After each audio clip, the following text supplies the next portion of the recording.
Tonight's program, The History of Narcotics Anonymous, will be presented by Chris Budnick and Boyd Pickard. Chris Budnick is a licensed clinical social worker and licensed clinical addiction specialist. He is the Vice President of Programs for the Healing Place of Wake County in Raleigh, North Carolina. He is also an adjunct faculty member with the North Carolina State University Department of Social Work, founding board member of Recovery Communities of North Carolina Incorporated, Recovery Africa board member, and North Carolina Lawyer Assistance Program board member. Boyd Pickard is a research assistant at the Illinois Addiction Studies Archives, which is committed to providing an exceptional resource to addiction professionals, students of addiction sciences, and all others interested in the field of addiction treatment and recovery. Chris and Boyd, along with noted addiction author and historian William White, are co-authors of several papers chronicling the history and culture of Narcotics Anonymous. Please help me welcome Chris and Boyd.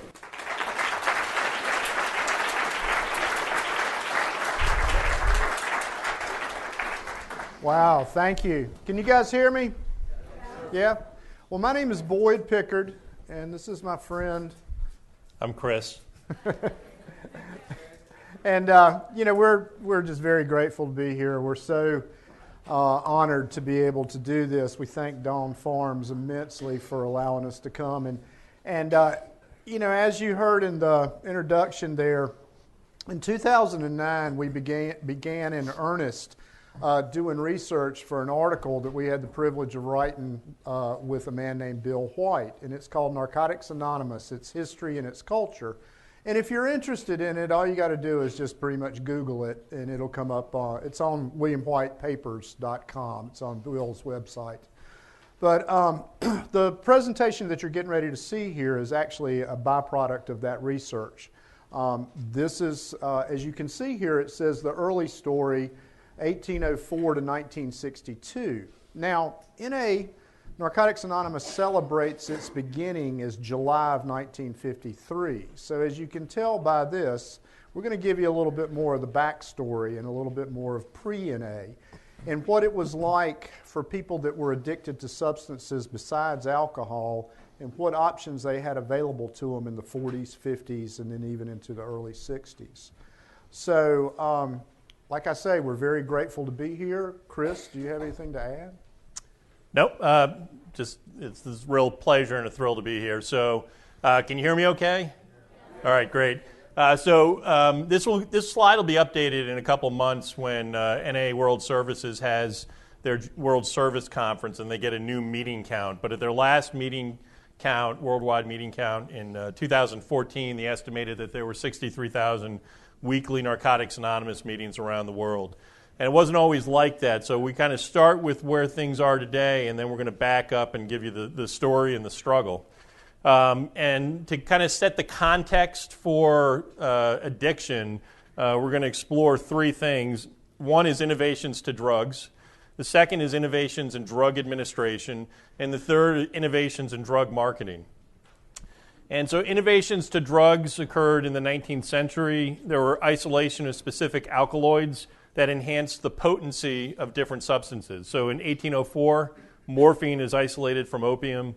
In 1832, codeine is isolated from opium. And in 1855, cocaine is isolated from the cocoa plant. And what this does is creates more powerful drugs. The second innovation was in drug administration. In 1853, the hypodermic needle was invented. And there's always unintended consequences when there's innovation. And so one of the unintended consequences was overdose. And ironically, sadly, however you want to look at it, the first known morphine overdose was the guy's wife. Can you imagine inventing something that ends up killing your spouse? The third innovation was in drug marketing. So in the late 1800s, there was a real growth in newspaper advertising that fueled what was called the patent medicine industry. And there was also the advent of mail-order catalogs, which were selling drugs and drug injection equipment directly to people in their homes. So you would see advertisements such as this. This is Mrs. Winslow's Soothing Syrup.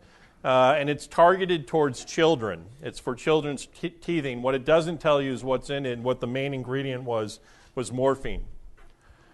This is strychnine pores, pure paregoric, and you can see it has a certain amount of alcohol in it, a certain amount of opium in it per each fluid ounce, and on the back side it tells you how to use it.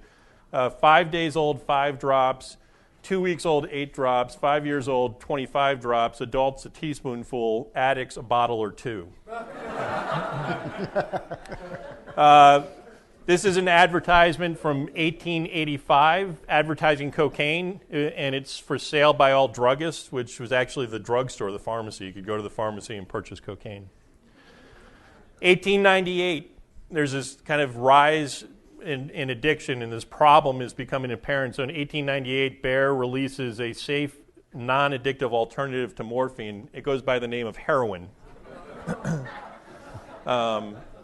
So when addicts or persons with addiction talk about kind of having a history of distrust for pharmaceutical companies and so forth, it has a long, well-founded history in that distrust. During this same era, you would start to see addiction cures. And one of the first addiction cures is something that many people with addiction have tried, which is to treat one problem with using something else. So this doctor in Kentucky in 1878 began to treat morphine addiction with cocaine. Okay? And so whenever you're doing something, you want to know, how do I know this is working, right? So this doctor prescribed 25 pounds of cocaine in a 2-year period, and he was convinced of his success, that he had discovered something. He'd prescribed a pound of cocaine to a woman, and he wrote, "I received a note from her when she had used this. She was much encouraged and had ordered 2 pounds more. It says, I saw her recently when she assured me she had no desire for morphine." We're still trying to track this down. We've heard unverified reports. She lived in Ann Arbor and used to walk to Kentucky to get this filled, but we're still trying to. But the tragedy in this is that the same patent medicine industry that was contributing to the rise in addiction began to generate miracle cures. And so people would be at a point where they realize that they have a problem and they want something different in their life. And they would see advertisements like this, morphine, easy home cure, painless and permanent. Or you'd see one like this from Sears and Roebuck. And it says, it contains no poisonous narcotics. And it says, immediately on taking a dose of this remedy, a calming and soothing effect is produced. It sounds a little bit like an opiate. It acts as a tonic to the nerves. Its use will completely destroy that terrible craving for morphine. And so what was discovered is that all these miracle cures that were being sold to people who were addicted all contain morphine, sometimes at higher levels than what they were already taking. So you had people who were in a place of desperation, were seeking help, and were really just kind of continuing to be addicted. So in 1905, there was an expose on patent medicines, and it appeared in Collier's magazine, and it kind of resulted in the Pure Food and Drug Act in 1906, saying you got to label what's in your prescriptions and preparations and so forth. So that's a little bit of the kind of the factors that contributed to the rise of addiction. And now the next thing is kind of what really contributed to the criminalization of addiction. And if you want to look at how persons with alcoholism and persons with addiction kind of veered in very different directions. So in 1914, there was an act passed called the Harrison Anti-Narcotic Act. And it was used as a registration and taxation bill to restrict the use of opiates and cocaine to legitimate medical purposes. So in essence, a law was passed that said you could no longer go to the store or to the pharmacy and purchase narcotics or cocaine. You couldn't order them through catalogs. You could only get them from physicians at this point. And I think if we looked at that in today's time, it would be probably similar if Congress passed a law saying you could only purchase nicotine products through prescription from a physician, right? Yeah. It would completely change the way an entire population has access to substances that they've become dependent upon. So America went from kind of uncontrolled access to access regulated by physicians. The Treasury Department enforced this bill, and they interpreted it in a way that was not the intention of how the bill was written.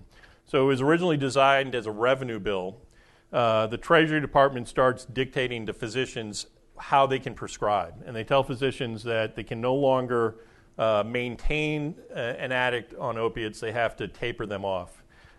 Some physicians continued to prescribe in a way that they thought was consistent with their best medical judgment.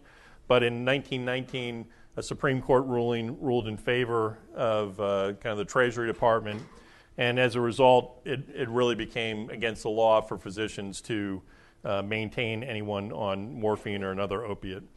And what happened as a result of this is that physicians began to get prosecuted, and in big numbers. So more than 25,000 physicians were indicted under the Harrison Act. 3,000 physicians went to jail for their prescribing practices.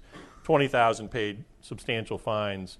And physicians at that time stopped treating addicted patients. And I will point out that there were local communities that were kind of trying to figure out, what do we do now?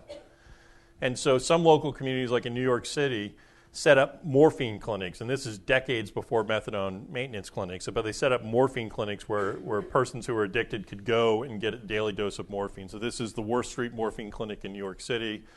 And this is one in New Orleans with a female person who's addicted getting her daily morphine dose. There was a vacuum, really, for anyone who was addicted between 1924 and 1935. The federal government had come in and said you can't have morphine clinics, and those closed down. There was a collapse of private treatment facilities. There was increased prosecution and incarceration of addicts. And so the question becomes, what did treatment look like? So if you were addicted during this time period, what would that look like for you? And so there were invasive cures. The serum therapies, where they would raise blisters on an addict's abdomen and thighs, withdraw fluid from the blisters, and re-inject into the person during withdrawal. There were bromide sleep treatments where 1 in 5 who took it ended up dying from the treatment. There were aversion therapies. If you think about antabuse as an aversion therapy, they used one with succinylcholine, where if you took that, you would get the sensation that you were suffocating. And they would pair that with an opiate to try to make you learn that if I take this and I can't breathe. There was more kind of invasive trends in many places, but in North Carolina, where Boyd and I come from, there was sterilization for what was termed the mentally unfit, and this disproportionately impacted women, particularly women who were institutionalized and could only guarantee their voluntary freedom and release if they agreed to have a hysterectomy or be sterilized. There were insulin therapies at that time for morphine addiction, where you would inject enough insulin to kind of induce coma. There was electric shock therapies, such as this person with addiction at the narcotic farm in Lexington. And then some of the most invasive would be the psychosurgery or lobotomies that were applied to many people who were deemed mentally unfit. Wow. Well, as a consequence of the Harrison Act in 1914, in the federal prisons, there started becoming a new type of prisoner, and that was the people that were addicted to opiates.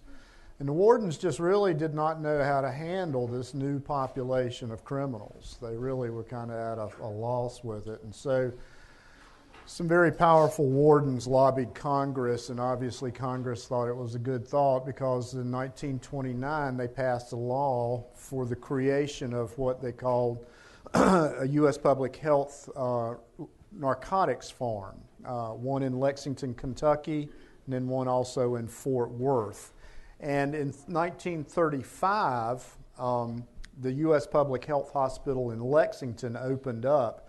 Now, this is an interesting institution. Let me tell you guys why. Because it was under the U.S. Public Health Hospital ran it, but it was also a federal prison. Okay, you could go here voluntarily, or you could actually be sentenced to Lexington. The other thing that makes this institution kind of an interesting one is it was co-ed. If you were a woman and you were addicted and you wanted to come take the cure, you came here. 3 years later, they opened another men's-only facility in Fort Worth, Texas. And so at that time, after that, if you were a male and you lived west of the Mississippi, you went to Fort Worth. But if you lived east of Mississippi, you went to Lexington here. And so what you have, guys, is really, in effect, the U.S. government goes into the treatment industry. There's a really good documentary that was done called The Narcotic Farm. You can view it on Vimeo. You just Google it. It focuses on the Lexington hospital/prison. And interestingly, it's narrated by Wayne Kramer from MC5 in Detroit, right? Who had been there in the 70s when it was taken back over as a prison. So the narcotic farm is kind of an important setting, and we'll tell a little bit more about that. Another thing that we would say is a significant event in the history of Narcotics Anonymous is on Mother's Day in 1935, Bill W. meets Dr. Bob. And, Bill's in Akron. Bill's wanting to drink, realizes he's in trouble, decides that he needs to talk to another alcoholic, gets connected with Dr. Bob. Dr. Bob really doesn't want to have anything to do with it. Dr. Silkworth had told Bill, stop preaching to other alcoholics, talk drunk to another drunk. And so Bill changes his approach with Dr. Bob. He tells him his own experience and his own experiences with alcoholism. And Dr. Bob, who had given 15 minutes that it tops was going to give to it, ends up spending 6 hours or so. And this kind of becomes the birth of Alcoholics Anonymous. And this is kind of becomes a significant event eventually for Narcotics Anonymous. We do wonder if Peter Boyle from Young Frankenstein is connected or related in any way to Dr. Bob. They just have there's just something, I don't know. But as a result of this meeting, a fellowship and a program formed that offers the first real hope of recovery for alcoholics, and it's based on that idea of one alcoholic talking to another in order to stay sober and carrying the message. And so why this is important is this idea that comes as a result of Bill and Bob meeting gets transmitted to the narcotic farm in Lexington. So Lexington becomes ground zero for the Alcoholics Anonymous program, reaching persons addicted to drugs besides alcohol. And this is just to give you a feel for the narcotic farm. It was a massive working farm, but it was also a prison. Another significant event in the history of NA is actually the creation of the AA Big Book. And you're seeing a history of NA here, and we've got the creation of the Big Book. So why is this actually significant to NA? Narcotics Anonymous learned a lot about the Big Book, the publication of it, because the Big Book is actually a roadmap for recovery, and it's also the vehicle that is used to get that roadmap for recovery out there to the population. But one of the most significant things for people within NA is that it got to this man named Dr. Tom. Now, I'll give you a little history on Dr. Tom. Dr. Tom was a physician from Shelby, North Carolina, surprisingly the same state that Chris and I are from. But in 1939, he entered into the narcotic farm to take the cure. So this was in the summer of 1939. And somewhere a little bit further on in the summer, he was loaned one of these newly published AA Big Books. And Chris and I have done research in the AA archives in New York. And so we got to read this man's letters that he was writing in, And in his letter, he said that he read the book, and he says, I honestly think these principles will work for me. And so then a little bit later in the fall, this is Dr. Tom right here, he leaves Lexington and goes back to Shelby, North Carolina, and starts the very first AA meeting in North Carolina. Now what's interesting this is that an addict, a former addict, starts the very first AA meeting in North Carolina. And he's going to become a huge resource for the General Service Office in New York, because whenever somebody contacts New York, it's like, do you have any information on what I can do to help somebody that's on narcotics or something like that? They actually referred them to Dr. Tom down in Shelby. So, but we're going to listen to Bill W. tell you a little bit about meeting Dr. Tom. And this is a recording of Bill W. from 1947. It's one of the earliest known recordings of him. And it's a talk that he gave in Memphis. And he was talking about the traditions, but he ends up telling the story of meeting Dr. Tom. Speaking of Southern hospitality, it reminds me of one of the greatest stories ever to come out of Alcoholics Anonymous. One day, our central office in New York received a letter from a man who was an inmate of the Lexington place for drug addicts.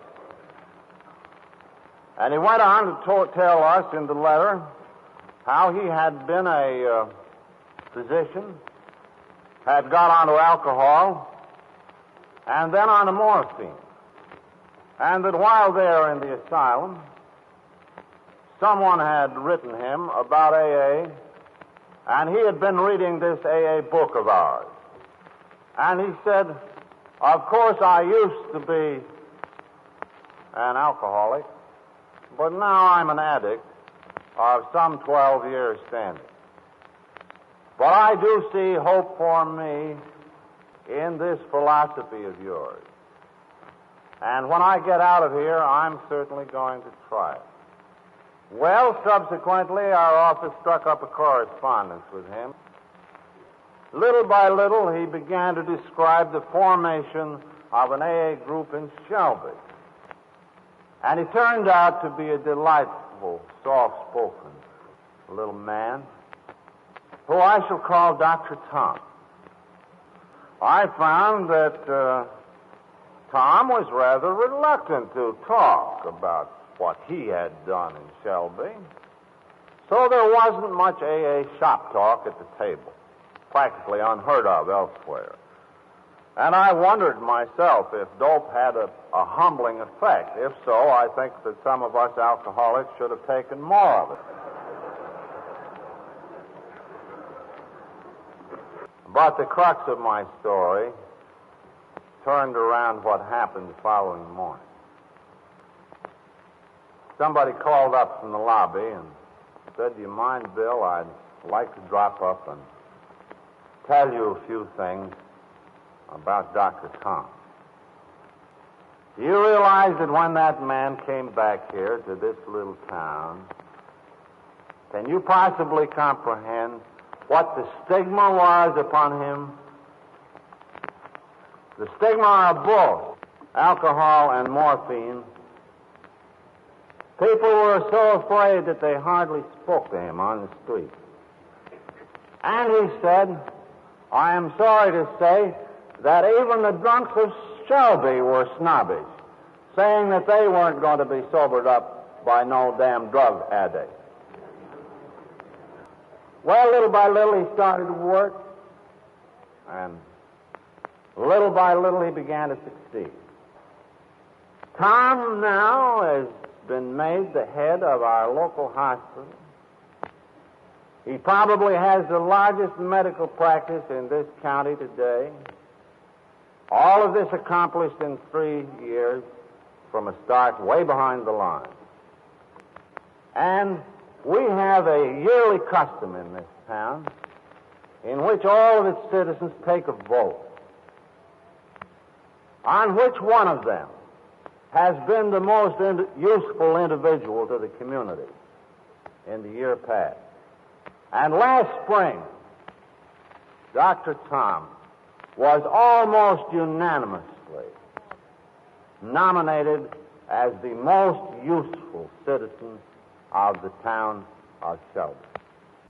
So this is Dr. Tom. The award that he was given was actually Man of the Year of the Lions Club in 1943. But the moral of that story right there is that Dr. Tom went to Lexington. He took the cure. He came back and he started, his recovery through the 12 steps of AA. And in 3 short years, he started to turn his life around.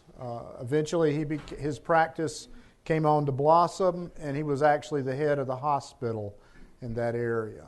So he's a huge success story. We put him in here because he's actually the very first person known to be addicted to a substance besides alcohol and to use the 12 steps of AA for his sustained recovery throughout his life.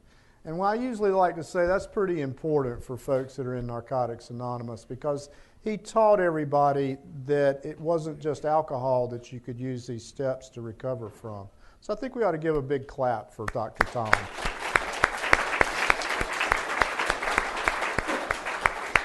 Cool, thank you. Another significant event in the history of NA is actually the creation of the AA Grapevine. And the AA Grapevine back in the day was how people communicated around the country. They would know what somebody on one side of the country was doing. This, of course, was, pre-internet, pre-Facebook. It's the Facebook of today is what the AA Grapevine was. And in just the very, very, very third issue of the Grapevine, Dr. N submits a letter about establishing a Hopheads Corner. And Chris is actually going to read you a little excerpt from it here. So he says, and though through the help of the higher power and my AA friends I no longer take morphine, I realize I fear it in a way I've ceased fearing alcohol. If I could just share experience with some other hophead, I know it would be a big help, and among AA's thousands, I'm sure I'll find my fellows. Doc N. So what Doc's looking for, he's not really scared of alcohol anymore, but he's scared of morphine. He's looking for identification. Is there anybody else out there who can help me? I know there's got to be. So in the very next issue, our Dr. Tom from Shelby responds. And Chris is going to read it again. He says, we have in our club 5 men who have had many years of drug addiction, but who are finding complete freedom from drugs and are well on the highway to successful and happy living. Their period of freedom varies from 5 months to 6 years, and they all attribute this to the help of a higher power that has come to them through AA. And he goes on to say, I'm sure that other AA groups have men who are finding the new life of freedom, and I earnestly wish that we may get into communication with each other. And I suggest the possibility sometime of interesting the U.S. Public Health Service in the establishment of an AA group in the United States Public Health Service Hospital, which is in Lexington, Kentucky. So, June 44, a guy in Alabama by the name of Houston S. finds Alcoholics Anonymous and gets into recovery. He meets a man in his meetings that is by the name of Harry, and Harry's got a dual problem of alcohol and morphine addiction. Harry had spent 27 months at Lexington. Harry stopped drinking, but he couldn't stop using morphine. In September of 46, Houston gets transferred from Montgomery, Alabama, to Frankfort, Kentucky, which is near the narcotic farm in Lexington. And remembering his friend Harry, he approaches the medical director, Victor Vogel, and says just exactly what Dr. Tom had suggested. Can we start a meeting, a 12-step meeting here for addicts? And Dr. Vogel was receptive to this idea. And so on February 16, 1947, the first 12-step group for addicts was created, and it went by the name of Addicts Anonymous. And Boyd's going to read a little bit of a history. They had a newsletter similar to the Grapevine called The Key, which was used to communicate within the institution but also out into the community. So we were actually able, there probably were hundreds of the keys that were actually made during the lifetime of the U.S. Public Health Hospital and lifetime of Addicts Anonymous, but we've only found about 23 of them. But we were really fortunate to find this one right here because it's got a beautiful history of Addicts Anonymous, and it goes like this. It says, one snowy morning in mid-February 1947, 4 men drove many miles across the state of Kentucky to Lexington, and God rode with them. They stopped at the gatehouse of the United States Health Service Hospital, and the guard permitted them to proceed up the long, curvy driveway to the main building called Narco by the patients. That afternoon, a small group established with them in the chapel, and Addicts Anonymous was born. These 4 pioneers were members of Alcoholics Anonymous, Frankfort, Kentucky chapter. They were more than pioneers. They were pilgrims and crusaders. They brought with them the most powerful of all curatives, hope and faith. And it goes on to say, at this time that this is written, February 1963, the Addicts Anonymous movement is 16 years old. It's difficult to estimate how many people that have been helped through this program. However, the membership receives letters daily from people who are now free of drugs and give all the credit to the AA movement, and that would be Addicts Anonymous movement. At the beginning of our 17th year of organization, we still are fortunate to have our original sponsor with us. He has taken many pains with this program and has done good for the addict that cannot be weighed by any scales on this earth. He claims that he derives more benefit than he gives by helping others. You have our undying gratitude of hundreds of us that you have helped, and Addicts Anonymous thanks you from the bottom of their hearts, Mr. Houston S. So he was incredibly involved with the service and to this group, and it was unusual for somebody to do institutional work at that time. There was not an institutional framework for taking meetings into facilities at that time, and he was really working with somebody with a different type of problem. But as we see how, from the Alcoholics Anonymous program, Addicts Anonymous is born, and this becomes kind of a life spring for other recovery attempts that eventually lead into Narcotics Anonymous. This is a picture of an Addicts Anonymous meeting in 1950 at Lexington. And they had a newsletter that we mentioned called The Key that was really significant. And we'll kind of reference the Our Purpose that their group used. It was adopted by Narcotics Anonymous in 1953. The Addicts Anonymous group also created the first piece of literature that was written for addicts. And again, it kind of speaks to that need for identification. And they basically took a AA pamphlet and then modified it to include drugs into it. We're going to show you how the message gets from Lexington, Kentucky up to New York. And this is another significant event in the history of NA. Now, NA that is, as we know it today, started on the West Coast in 1953, and it's generally accepted that July of 1953 is the start date of that movement. But I'm going to introduce you to Danny C. and what we call the early New York NA. This happened just a little bit beforehand. It's only a few years. But in 1935, Danny actually is among the first patients that was admitted into the U.S. Public Health Hospital in Lexington. But it didn't quite take. He kept going back, and like in his seventh admission, in 1948, he attends Addicts Anonymous meetings. And then he actually gets released and relapses and comes back again. And so during his 8th and his very final admission there at the U.S. Public Health Hospital, Danny came under the mentorship of Houston S., who he said inspired me to learn to hope, to have faith at long last. And then in April of 1949, Danny gets out of the hospital and he goes back to New York. And sometime in late 49 or very early 1950, he starts the very first non-institutional meeting for addicts only. And he calls it Narcotics Anonymous. Now, the reason he calls it Narcotics Anonymous is because he was familiar with Addicts Anonymous, but he didn't want to get the two letters mixed up, and so he did a completely different thing. But this version of NA is a little bit different than the NA that we know today. Danny elected not to adopt the traditions, and there's a reason why. We're going to tell you in a little bit. And we speculate that that's one of the reasons. And he had close affiliation with a lot of other people around.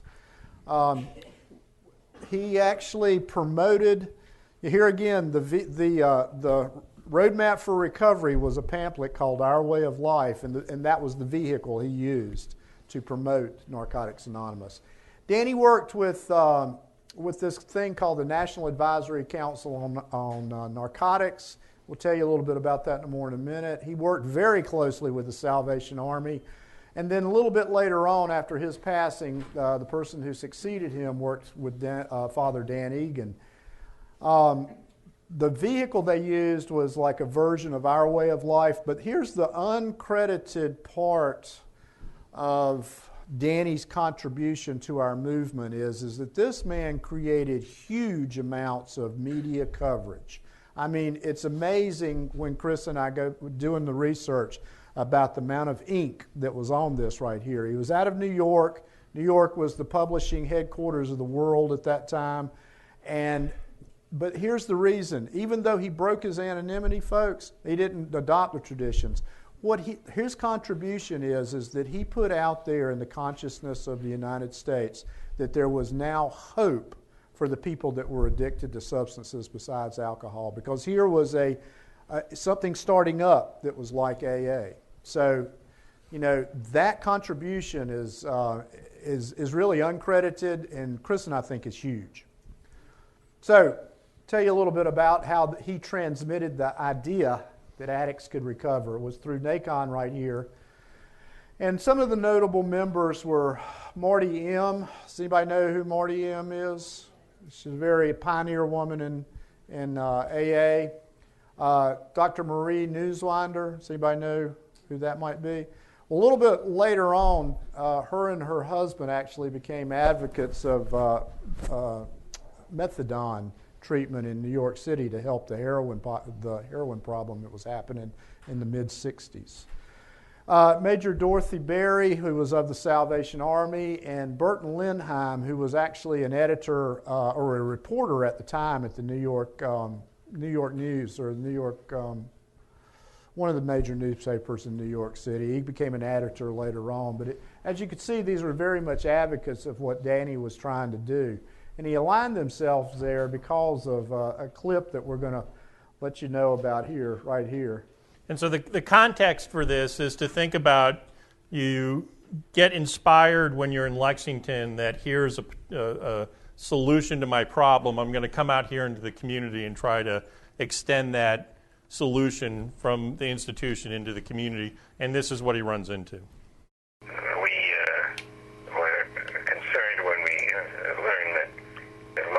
Of the Bureau of Narcotics was interrupting NA meetings at the Y and arresting everybody there on the ground that they were doing something wrong. And the changes that have occurred because of these pioneering efforts, where people can now meet freely, and you see people in recovery being much more open about it, but there was a time when persons with addiction trying to get together to support one another was an arrestable offense.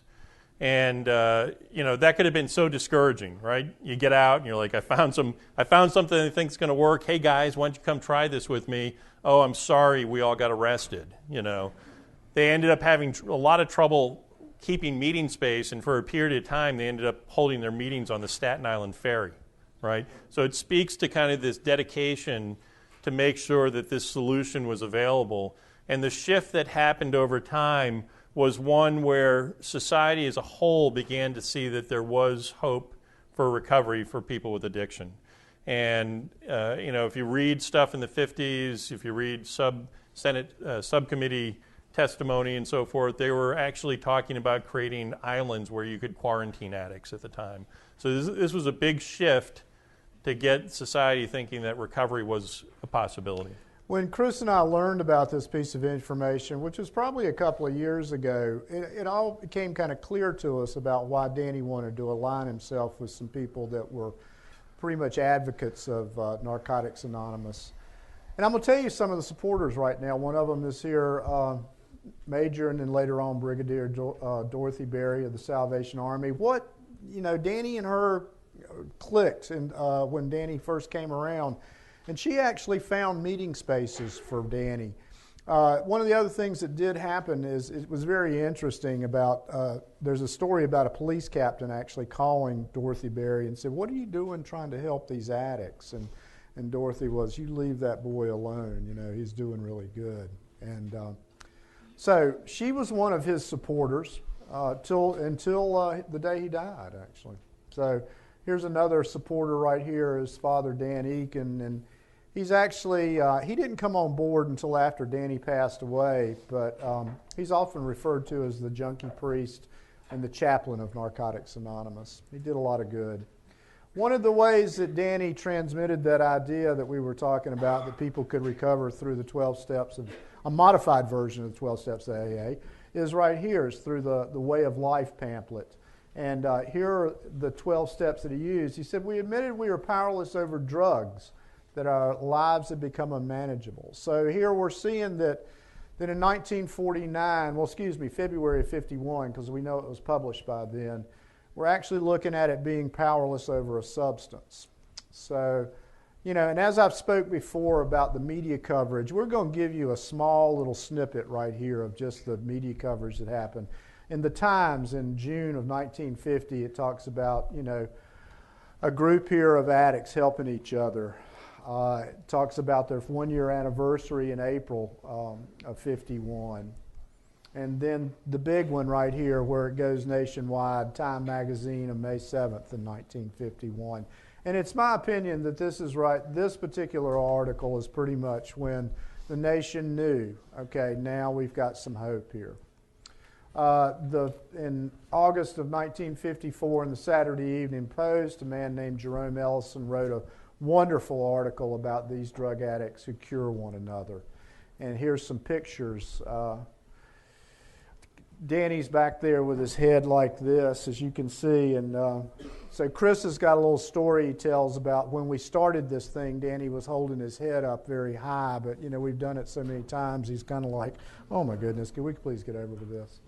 But here is a newspaper article we found that we love, and it was printed in the Times, and it says a regular meeting of Narcotics Anonymous will be presented over Channel 11. It says Danny Carlson, Executive Director of the National Council on Narcotics, will preside in a roundtable discussion. It says, this is the part we love, most panel members will wear masks during the program. So Danny, sadly, in August of 56, he passes away. He passes away from a direct result of his disease, which was liver cancer.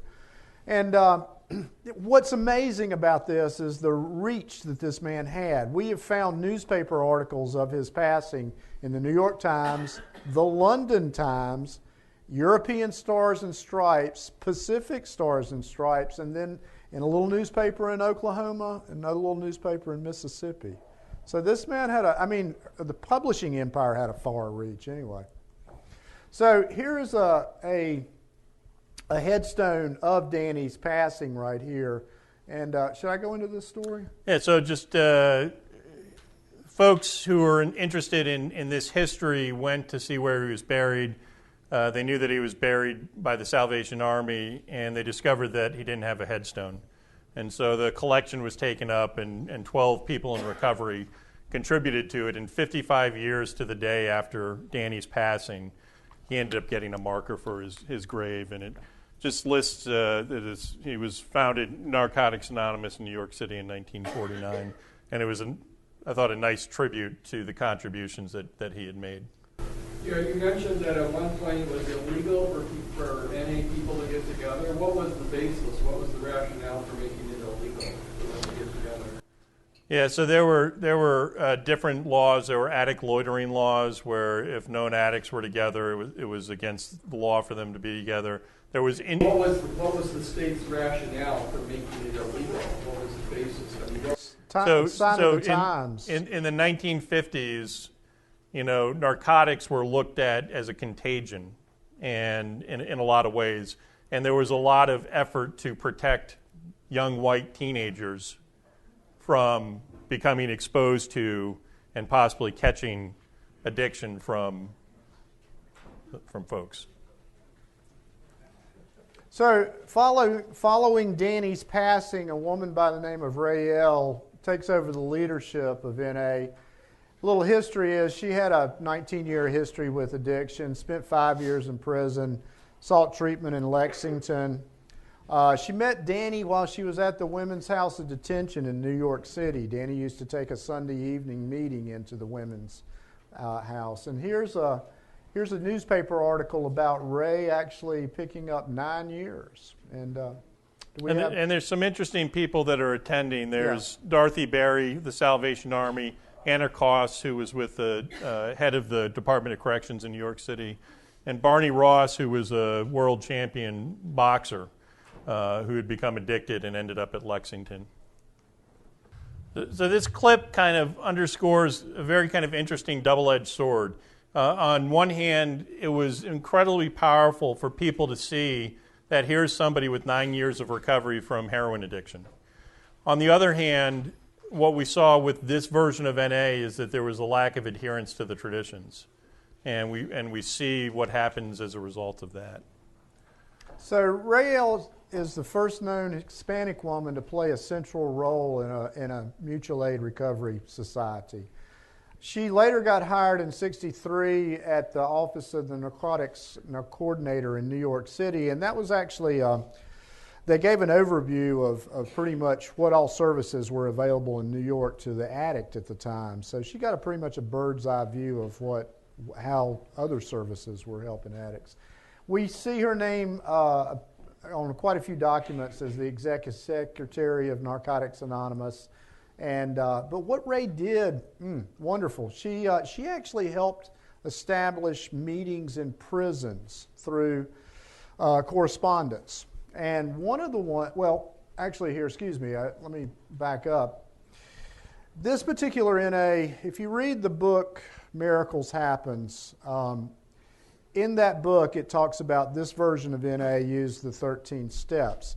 They did, but it's only after Danny's passing do we actually see that. So it's not quite completely accurate information there. Now, I will state this, in looking at their source documents, I do realize that with the information they had at the time in 1998, that's what they thought. We've since learned some stuff. And they had Ray wrote, we speculate that Ray wrote 13 steps, and they begin to appear in some publications. They also seem interesting enough related to Ray's work with prisons, and we'll show you a little bit why. The very first, or one of the earliest references to the 13 steps actually comes from a prison brace group right here in Michigan, in Jackson, Michigan. And so our question is always, when we come to Michigan, has anyone been to the state prison in Jackson, and is this what it looks like when you wake up? But this was again, newsletters were very popular and a very convenient way for people to communicate. And so just to give you a couple of the 13 steps, step 1 was admit the use of narcotics made my life seem more tolerable, but the drug had become an undesirable power over my life. Step 3 was make the decision to face the suffering of withdrawal. And step 13 was God help me. Interestingly, by 1968, this same NA group at the prison in Jackson starts using the West Coast NA literature in their newsletter. So sadly, Ray passes away in October of 1972. And without the foundation of the 12 traditions or a named successor, NA really and truly in New York dies in 72. So we're going to roll it back just a minute here to 1950. And the next kind of significant event that we identify is what AA did in terms of forming and adopting the traditions. And we have a clip of it being adopted at the first international convention in Cleveland. So these, my friends, are the principles upon which this society of ours think we would like to rest our future. Like everything in AA, there is nothing final about these pronouncements. Perhaps time will show us a better way. But in this hour, when we are passing from adolescence into maturity, isn't this a good time for us to ask ourselves, shall we adopt these traditions, those of us who sit here, as our platform?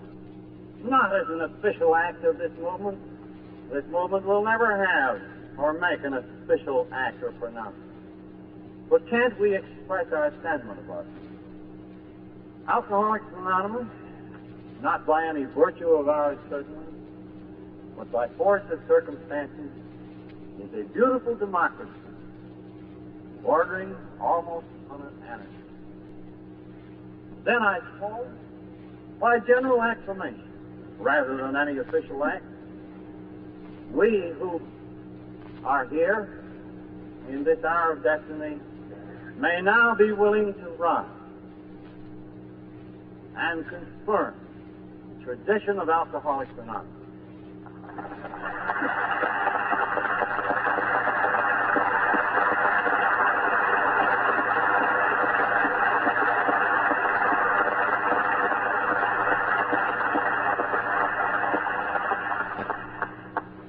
And then, what could be more appropriate than that we ask God's blessing upon this decision in the usual manner. Shall we not rise once more and say the Lord's Prayer? So we're going to kind of come back to Lexington. So we see an attempt that was done in New York. Addicts in Lexington, and we see this in the writings in the key, are facing this common dilemma about attending Alcoholics Anonymous meetings in their local community.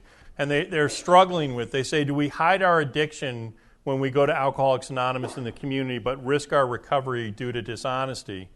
Or do we disclose our addiction and risk being told that we're not welcome at the meetings? And why this was important was because there was not a widespread availability of 12-step fellowships for addicts. And they said in one of their articles in the Key, acceptance in outside groups, one of the perennial items for discussion around here concerns the treatment accorded addicts after they leave narco and approach an outside AA group in the hope of being accepted and thereby continuing to live the AA way of life. This is a real problem because as far as we know, groups made up of addicts to drugs other than alcohol only exist in New York with Narcotics Anonymous, in Chicago with Drug Addicts Anonymous, which was a direct offshoot from, it was started by people who had been in Lexington and attended Addicts Anonymous, and in Los Angeles with the habit-forming drugs group of Alcoholics Anonymous. It goes on to say the treatment given the addict by outside group ranges all the way from happy acceptance, the usual thing, to utter rejection by a few groups. The presence of addicts in Alcoholics Anonymous is creating a range of responses in the 50s. So during the 50s, as more addicts are attending AA meetings, there's a range of responses. Also from the Key, this guy Whitey says that in Las Vegas, where he comes from, all manner and kinds of people are made welcome at Alcoholics Anonymous. The thieves, common crooked gamblers, but no dope addicts permitted. In 1953, the San Antonio Central Committee published in their newsletter, The Nightcap, that it's their conclusion there's no room in Alcoholics Anonymous for the narcotic or barbiturate addict. And we start seeing these real kind of comparisons of alcoholics and addicts as being different. So Bill W. really describes alcoholics and addicts as being more different than similar, and this becomes real evident in his writings during the 50s. He says in one of his writings, there's almost inexplainable distrust and dislike of alcoholics and addicts for each other. He says, for some reason hard to fathom, alcoholics do not care for narcotics, and narcotics as a class disdain us. They think we're gutter snipes. He goes on to say, another difficulty you will have is this. Apparently morphine and its derivatives does such terrific things to the honesty department that it's hard to get a sound moral area into which the AA program can be introduced. Dope has made these otherwise fine people so phony that it's hard to make a beginning.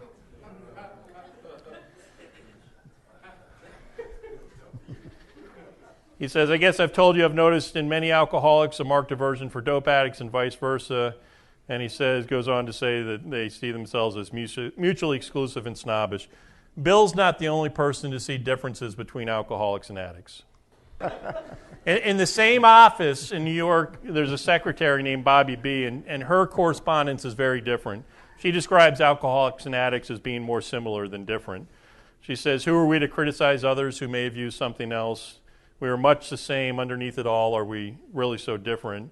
And part of what we've come to learn is that she died in the early 50s following a relapse on pills. So it sounds like her dual addiction to alcohol and pills created greater empathy towards addicts, and she did a lot of correspondence with people in Addicts Anonymous. There was a woman in Montreal in 1954 who starts a New York version of NA there named Lynn A. She's writing to Bill in 1957, and she makes an argument for a program that is inclusive of all drugs, including alcohol, pointing out that an alcohol addict is still an addict. Bill's not really on board with this, so in a follow-up letter, Lynn writes, this is what I'm truly trying to get across to you. Basically, the problem is the same. Correct me if I'm wrong, but I believe that alcoholism is addiction to alcohol. It is addiction that is a problem, not the chemical or the drug that the person is addicted to. So in 1957, she nails it. There's another person that's important to introduce by the name of Betty T. She gets into recovery. Her recovery date is December 11th, the same day as Bill W.'s, just 15 years later.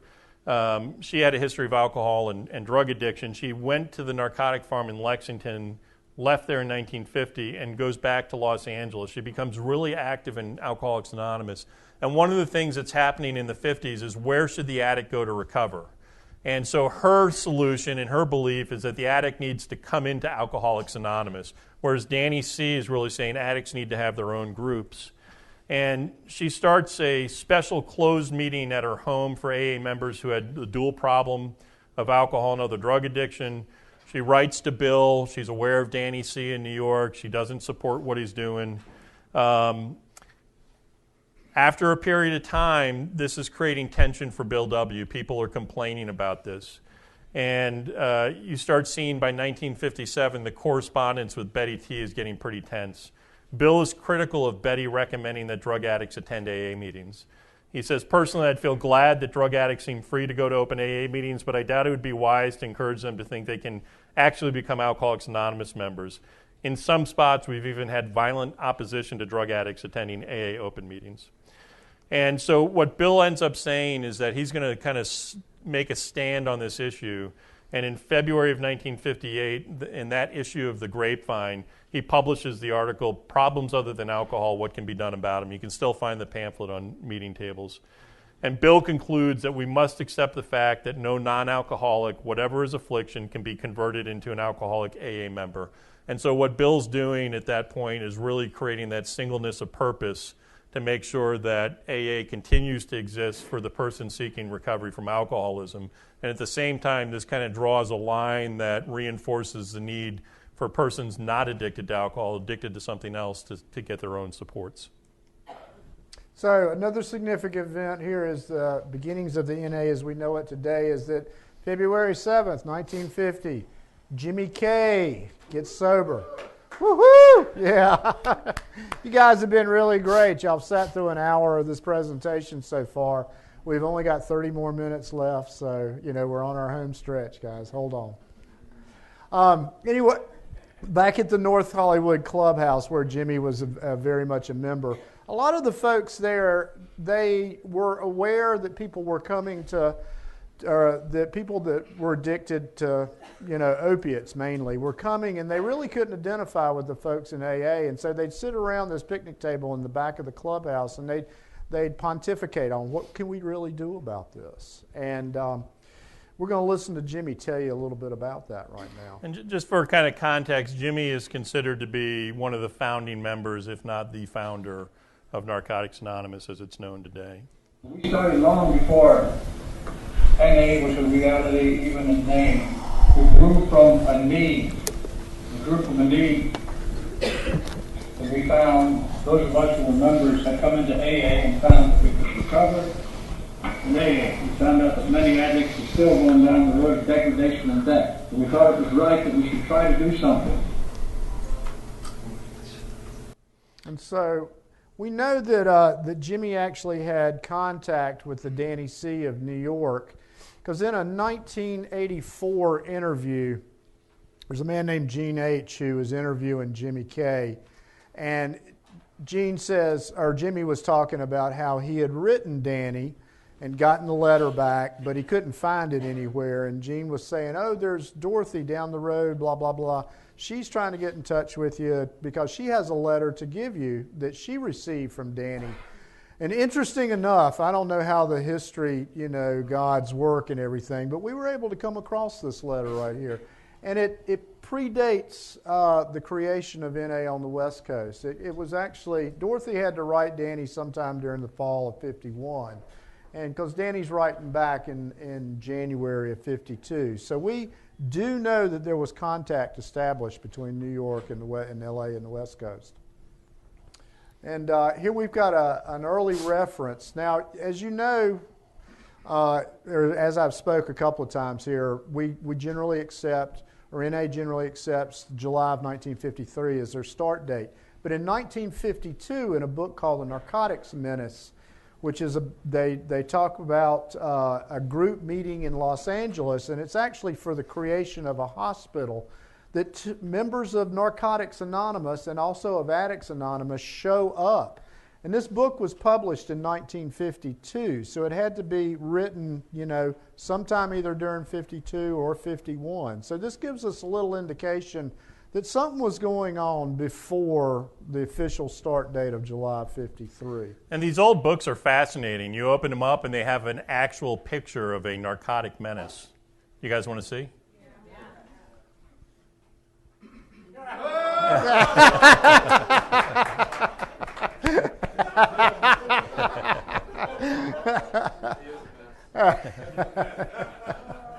So we got some earlier references here. In July of 1952, a man named Jack P. writes to Bill W. And he says, Bill, I've been asked by the Sheriff's Department to bring an NA meeting into the women's jail. Do you have any information on what I can talk about? Because I'm a straight AA guy. I don't really know what to talk about for addicts. And Bill writes back, actually, and just says, no, contact Lexington, Kentucky. But the NA Board of Trustees had a meeting with Jack P. in 86. And in this interview with Jack says that he actually started a meeting in June of 1953 on Moore Road for addicts, and that in July of 53, Jimmy K comes. Jimmy K was his buddy. Some people have said that Jack P was actually Jimmy's sponsor. Some other people have said a man named Eddie C is. We don't really know for sure. But anyway, he takes Jimmy to this meeting, and Jimmy takes over the leadership of this no-name group. So this is where we speculate right here that the July of 1953, the NA start date comes from. But what we do know, what Chris and I do know, is that on August 17th, a month and a half later of 1953, there are 6 organizational meetings that start with members from AA who have dual problems, who really want to get something going for the addict that can't identify. And so this becomes actually, Narcotics Anonymous as we know it today. Now, they start out by saying they want to create the name Alcoholics Anonymous and Narcotics Anonymous of San Fernando Valley. That's what they want to call themselves.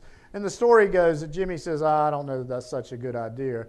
But somebody gets in touch with AA, and AA says, no, you can't use our name, but you can use our steps.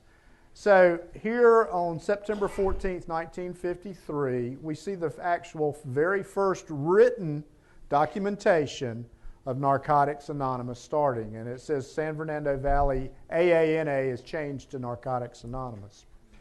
And after 7 organizational meetings, and I apologize, I said there were 6, there's actually 7. On October the 5th, 1953, this is the very first day that a recovery meeting is open for business that NA today starts. And we made reference to our purpose from the key that came out of the Addicts Anonymous group, and we see this here in Jimmy discussing it. We started long before NA was a reality, even in name. We grew from a need. We grew from a need that we found, those of us who were members had come into AA and found that we could recover. In AA, we found out that many addicts were still going down the road of degradation and death. We thought it was right that we should try to do something. And the stakes were high at the time. You could be arrested for internal possession. Internal possession meant that you didn't have any drugs on you or paraphernalia, simply that you had track marks.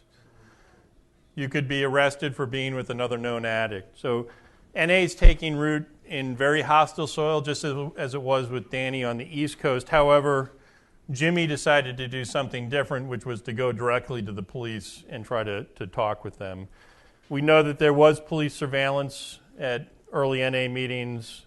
This guy talks about it, seeing officers standing outside the meeting, making remarks. We see you, you're making a fix, we'll get you. You don't do it this time, we'll get you again. And he said that the meeting space had to be changed because of such harassment. Another significant event becomes NA creating their first piece of literature. And why it was significant is there was a lot of debate over how Step 1 should read. The previous attempts simply changed alcohol in Step 1 to drugs or narcotics. And Jimmy prevailed in getting the word addiction inserted into the first step. And so we see, we admitted we were powerless over addiction. And this is the first time that a mutual aid group made step one about a condition as opposed to a specific substance, which was pretty forward thinking because, again, 95% of the people coming into NA at the time had heroin addiction. Just like AA kind of had some rough starts and they had to kind of find their way out. NA didn't quite look like NA does today in the 50s. There was a guy named Cy M. who assumed leadership of Narcotics Anonymous, and Jimmy distanced himself because they were not following the 12 traditions. They made amendments to the bylaws to expand who could speak at their meetings to include alcoholics and non-users. They got involved with issues. There's a newspaper article that talks about them getting involved with trying to provide solutions to the drug problem. And we see kind of Tradition 6 and Tradition 10 issues by recommending, we as Narcotics Anonymous members recommend that you install a nationwide network of narcotics clinics where drugs could be administered for free. We as Narcotics Anonymous want to introduce into the public schools a realistic course in narcotics to, quote, scare the hell out of them. We of Narcotics Anonymous have our rent paid for by somebody outside of the fellowship who also provides the refreshments. And so these are some of the things. There are also kind of Tradition 3 issues going on at the time where a person was allowed to come to their first meeting high, but subsequently could not attend if he'd used a drug of any kind. I'm going to skip this just in the interest of time. All right. So in November of 59, Narcotics Anonymous almost dies. When he had trouble, I think that got to Cy. Uh-huh. And then when some of the other people started to refuse to go to the meetings, that got to him. And I think he began to realize that something was wrong, And that, of course, is what Pepe and Scott and others have verified for us since, that they were not living up to the tradition. And it was just kind of a mess. So finally, around November, I think it was just the beginning of November in 59, Cy called me up and asked me if I was going to go to the meeting. And I said, yeah. He said, okay, I'll see you over there. So I went over, and by that time there was only maybe 4 or 5 people coming to meetings altogether. Walked over there, and he said, "Here are the keys to the church." He said, "Would you open up from now on and take care of things?" I said, "What do you mean?" He said, "Oh well, I got to go on location on a job, and I won't be able to do it anymore, So Jimmy and Sylvia restarted NA in this place right here. It's a Unitarian church on Moores and Roe Park in early 1960, and Jimmy was so insistent on following the traditions that the only reading was this tradition right here. I mean, that was it. It goes on, and so here they are right here, and Jimmy was adamant about it. Then in 61 or 62, which the Little White Book is published, they called it Hip Pocket Recovery, but this is the first publication of the 12 traditions for NA. And so, Jimmy is definitely pushing the traditions, and he pretty much that and his changing of the word addiction and the insistence on the traditions are Jimmy's 10 strikes, so to speak, using a bowling metaphor. But in 2016, we see that there are over 63 weekly meetings of NA in 129 countries around the world. Literature has been translated into 41 different languages. And we're going to give you a little bit of what's gotten NA there. I'll tell you what we're going to do. We're going to have to go back to what we started with in 1953 when we first sat down to try to put something together to help others. You and I are going to have to live the steps the way we do, and we're going to have to follow the traditions all the way, because we've died because the traditions have not been lived up to, and you know it as well as I do. She says, yeah. I said, are you willing? I got to have a program. I can't go to AA. I can't make it in AA. I said, neither can a lot of people, I said, okay, let's start all over again then. We'll still call it Narcotics Anonymous, and we'll try to live up to the things.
We've got some time left, so if you'd like to have some questions, this is a wonderful opportunity here. We'll give it a try. Yeah. So I was wondering, what is your opinion about addicts going to AA? Because those of you who didn't really like it, what's your guys' opinion of it? I don't really have an opinion on it, to be honest with you. I just, my opinion is seek recovery where you can. Okay, if you're comfortable in AA, go to AA. If you're comfortable in NA, go to NA. That's. Can you guys talk about Iran? We talked about it. Okay, so Iran is this crazy story. There's a podcast called, the website's myrecoverycast.com, and it's really phenomenal. They did 2 interviews about the growth of NA in Iran, and in 1998 there was one Narcotics Anonymous meeting in Iran, and there was about 45 members in the fellowship. In 2005, NA World Services sent 2 board members to explore 2 questions. One question was, are the number of meetings and number of members being reported accurate in Iran? And is it NA as we know NA today? And the 2 board members came back and said, to the first question, the answer is no. The numbers are conservative. There are more members and more meetings than we're hearing about. And to your second question, no, it's better than what we have. And they basically, at that time, were having to do 2 separate reports for NA World Services for meeting reports and financial reports. Reports with Iran in it and reports with Iran out of it. At the time, Iran right now accounts for about 1 of every 3 meetings in the world.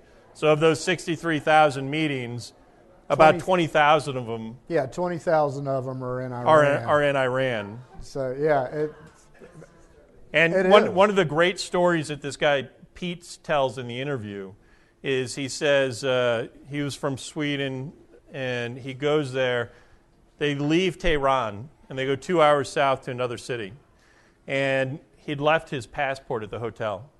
And so they can't check into the hotel in this new city, and they're saying, you can go talk to the police. And he says to the guy from Iran, like, hey, how do the police feel about NA? And he's like, I'm not too sure.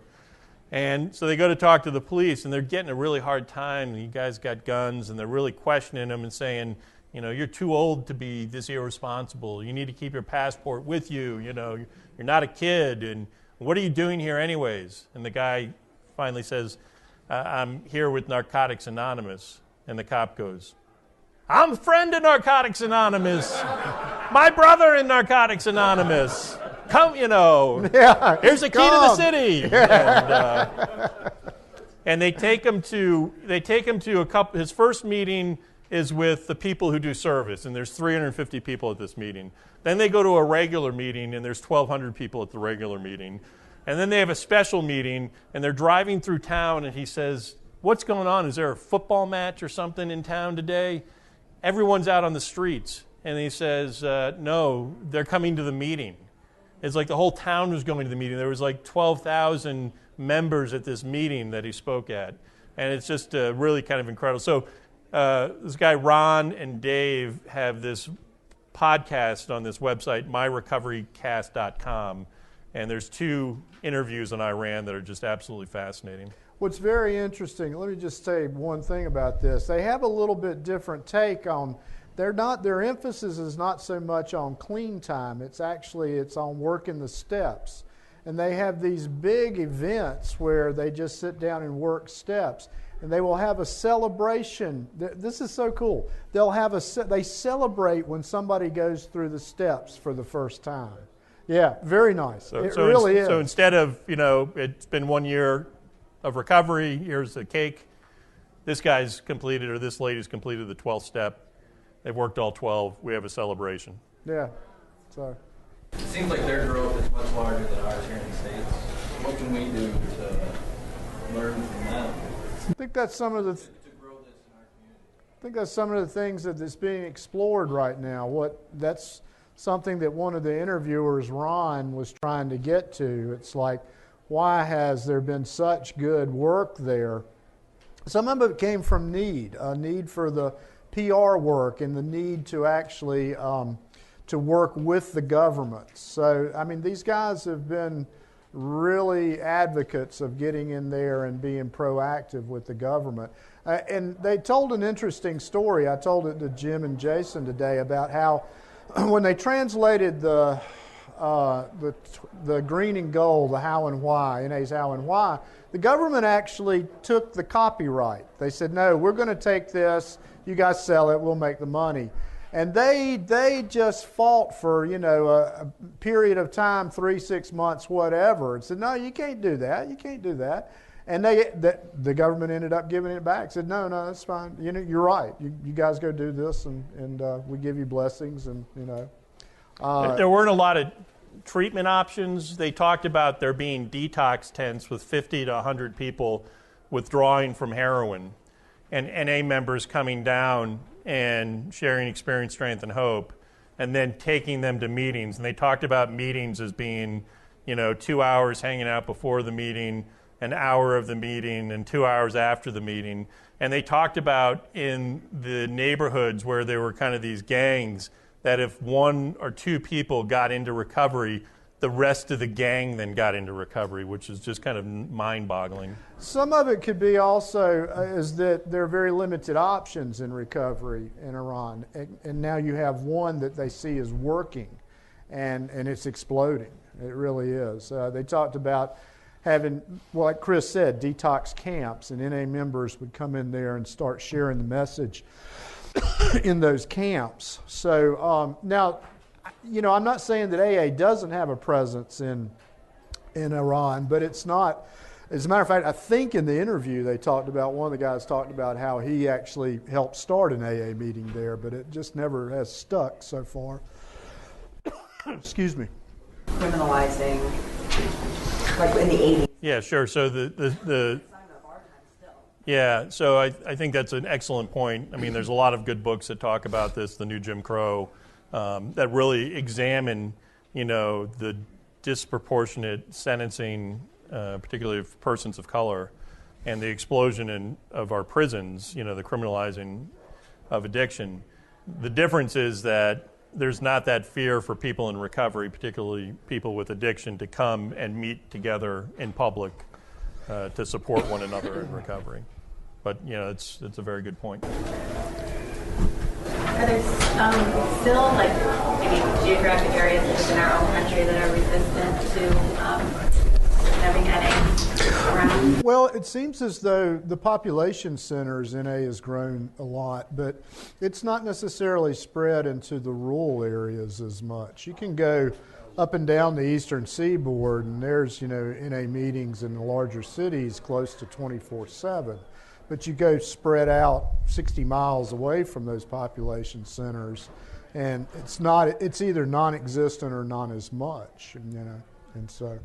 No, I mean, that's actually, here within the United States, that's where the PR work needs to be done. For the continual growth of that, it's pretty well established in all our major cities. Yeah, well, we'll be around and can certainly answer more questions. It's 9 o'clock. We're thrilled to be here and really appreciate your time. Yeah, very much so. Thank you guys. You guys are great.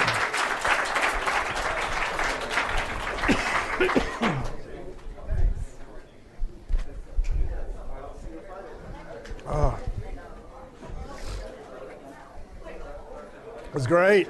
Thank you, man.